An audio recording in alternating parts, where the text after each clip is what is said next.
Ano nga ba ang ibig sabihin ng salitang pamamahala? Gusto ko pong ituro sa inyo mga kaibigan kung ano nga ba ang ibig sabihin ng salitang pamamahala. At ang salitang pamamahala nga po ay nagmula sa salitang Hebreo na rada. Alamin po natin kung ano po ang ibig sabihin nito.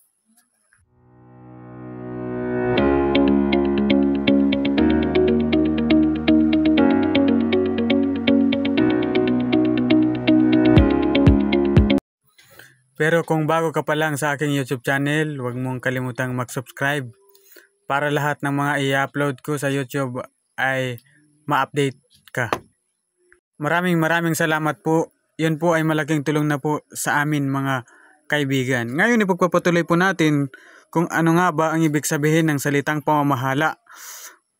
Ito po yung una, kumontrol. Ang ibig sabihin ng salitang pagkontrol ay ang pagpapasuko o pagsupil sa kahit anong bagay o anumang nilalang ng sapilitan. At muli ko pong sinasabi sa inyo mga kaibigan, hindi kasama sa usapang ito ang mga tao. Sapagkat ang mga tao ay hindi isinama ng Diyos na dapat kontrolin o dapat pamahalaan. Huwag na huwag mong kukontrolin ng kahit sinumang tao. Bakit? Kasi lahat po ng tao mga kaibigan ay pare-parehas na tagapamahala. Ano man ang nais mong gawin, ano man ang iyong pangarap sa buhay, tandaan mo ito. Kung gusto mong maabot ito, mayroong katapat na pagsalungat. Mayroong kasalungat mga kaibigan. Kaya kapag lumabas ang mga hadlang, kailangan mong kontrolin. Kailangan mong supilin ang mga ito. Kaya anumang ang iyong gagawin, mayroong tiyak na hadlang. Ikaw ay nilikha bilang isang nilalang na may kakayahang magtagumpay sa mga sumasalungat sa pananaw mo. Sa anumang ating ginagawa, kailangan nating pagtagumpayan ang batas ng paghadlang o pagsalungat. Kaya tandaan natin mga kaibigan, likas mula sa simula ang mga hadlang. Ang mga ito ay nariyan upang panatilihin ang ating pagiging mas malakas. At kasama sa ating pagiging tagapamahala ay ang pagkontrol sa lahat ng mga lilitaw na mga humahadlang. Ikaw ay nilikhang mayroong likas na kakayahang kumontrol o magtagumpay sa mga hadlang sa buhay. Pangalawa, magtagumpay. Kailangan nating mapagtagumpayan ang anumang dumarating ng laban sa atin.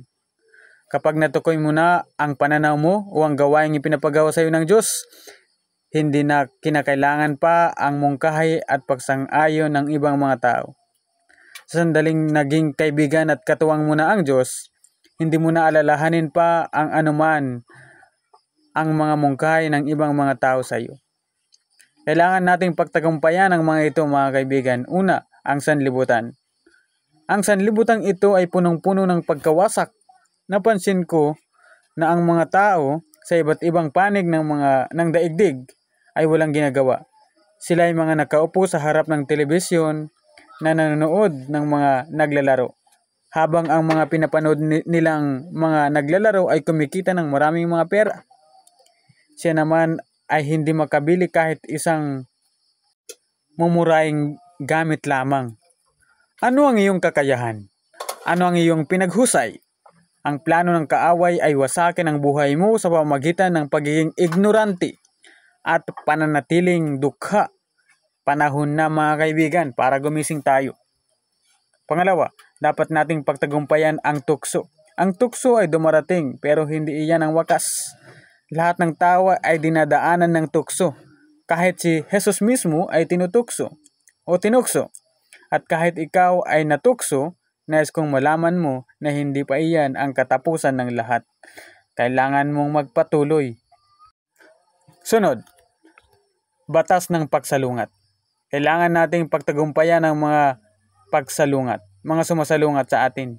Sa pag-abot natin sa ating pananaw, may mga taong talagang sasalungat sa iyo. Kailangan natin itong pagtagumpayan. At marami pang iba na sasalungat sa iyo. Sunod, negatibong kaisipan. Kailangan nating sanayin ang ating pag-iisip na mag-isip ng tama. Matuto tayong magbulay-bulay. Ano ang ibig sabihin nito? Pagsasanay sa ating isip sa kung ano ang pagkakakilala at pagtingin sa atin ng Diyos. Pagsasanay sa ating isip na makita ang ating sarili sa kung ano ang tingin ng Diyos sa atin. Ang tawag doon ay pagbubulay-bulay sa salita ng Diyos. Sa ganitong mga kaisipan, dapat masanay ang ating pag-iisip. Sunod, kahinaan o panghihina. Lahat ng tao ay may mga kahinaan. Wala kang makikitang tao sa daigdig na walang kahinaan sa buhay na kailangang mapagtagumpayan. Iwasan mo ang pag-iisip ng kawawa kami o naaawa ka sa iyong sarili. Yun ang dapat nating iwasan at mapagtagumpayan. Daigin ang kaisipan ng hanggang dito lang kami. Ito na lang ang kaya naming gawin. Ganito na lang talaga kami. Hindi dapat sumuko. Mga kaibigan, dapat kong sabihin ito sa inyo. Dapat kang magpatuloy. Pangatlong ibig sabihin ng salitang pamamahala na nagmula sa salitang Hebreo na rada ay paunlarin. Ano man ang ibinigay sa atin ng Diyos ay inaasahan niyang pauunlarin natin ito bago niya tayo ililipat sa kasunod na antas. Ang ibinibigay sa atin ng Diyos ay hindi ayon sa kung ano ang inihiling natin sa ating panalangin, kundi ayon sa kung ano ang kaya nating pamahalaan ng maayos. Maraming mga tao ang panalangin nila ay hindi sinasagot ng Diyos. Alam niyo ba kung bakit? Dahil hindi kailanman ibibigay ng Diyos ang hindi natin kayang pamahalaan ng maayos. Kaya kung ikaw ay hindi marunong mamahala sa lahat ng ibinigay sa iyo ng Diyos, wala nang ibang ibibigay sa iyo ang Diyos. Ang Diyos ay isang Diyos na hindi nagsisira ng anumang kanyang mga pag-aari. Ang tamang dapat ipanalangin ay ganito: Panginoon, turuan mo po akong mamahala. Tulungan niyo po ako na maitaas ang aking kakayahan sa pamamahala. Iyan ang tamang dapat ipanalangin. At kapag tumaas ang iyong kakayahan sa pamamahala, magtitiwala na sa iyo ang Diyos ng mas marami. Ano ang sabi ng Bible? Ang mapagkatiwalaan sa kaunti ay pagtitiwalaan ng mas madami. Kaya nga anumang ipinagkatiwala sa atin ng Diyos, inaasahan niyang iyon ay ating paunlarin. Kung binigyan ka niya ng 2, inihintay ng Diyos na maging 4. Kung 5 ang ibinigay sa iyo ng Diyos, inihintay niyang maging 10. Kaya sasabihin ko sa inyo, kung ang ibinalik ninyo sa Kanya ay yung dami noong ibinigay sa inyo, sasama ang loob niya. Ganoon ang nangyari sa isang lalaking binigyan niya ng 1 talento at ibinalik ng 1 din laang. Ikinagalit iyon ng Panginoon. Kasunod na ibig sabihin ng salitang pamamahala ay linangin. Ito ay nangangahulugang gumawa ng isang kapaligirang magdudulot ng pinakamabuti sa kung anuman o sa kung sinuman. Lahat ay kailangang dumaan sa paglilinang. Ang pagkain ay hindi basta-bastang lulukso patungo sa iyong plato. Kailangang dumaan sa paglilinang. Ang mabuting pag-uugali ay hindi mahuhulog o mahuhubog ng basta. Kailangan natin itong linangin. Ang mga kaloob at ang mga kakayahan ay kailangan nating linangin o paunlarin. Ang gawain yung pinapagawa sa iyo ng Diyos ay kailangan linangin upang maging mabunga. Mapapansin natin na ang mga ibinigay sa atin ng Diyos ay mga kasangkapan sa paggawa. Hindi niya ibinigay ang tapos na mga produkto. Ang ibinigay niya sa atin ay mga sangkap na pagmumulan ng mga larawan sa ating mga isip kung ano-anong mga bagay ang dapat nating ayusin o buuin. Ang Diyos ay hindi nagbigay ng mga upuan at mga lamesa.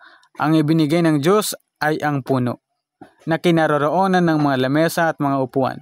Tapos naglagay siya ng mga larawan at ng mga lamesa at mga upuan sa ating isip. At sinabi niyang, kunin mo ang mga iyon doon sa ginawa kong puno. Ang Diyos ay hindi nagbibigay ng mga sasakyan. Ang ibinigay niya ay mga sangkap at mga larawan ng bawat bahagi ng sasakyan. Kung gaano ba dapat kalaki at kung ano ba ang hugis Tapos sinabi niyang kunin mo ang mga iyon sa ginawa kong mga bakal, mga dakta ng kahoy at mga tanso. Muli maraming salamat po sa inyong pagkikinig at panonood sa video na ito. Pinagpala po kayo ng ating Panginoon. Lagi po nating tandaan mga kaibigan, maunawaan mo ang katotohanan at ang katotohanan ang magpapalaya sa iyo.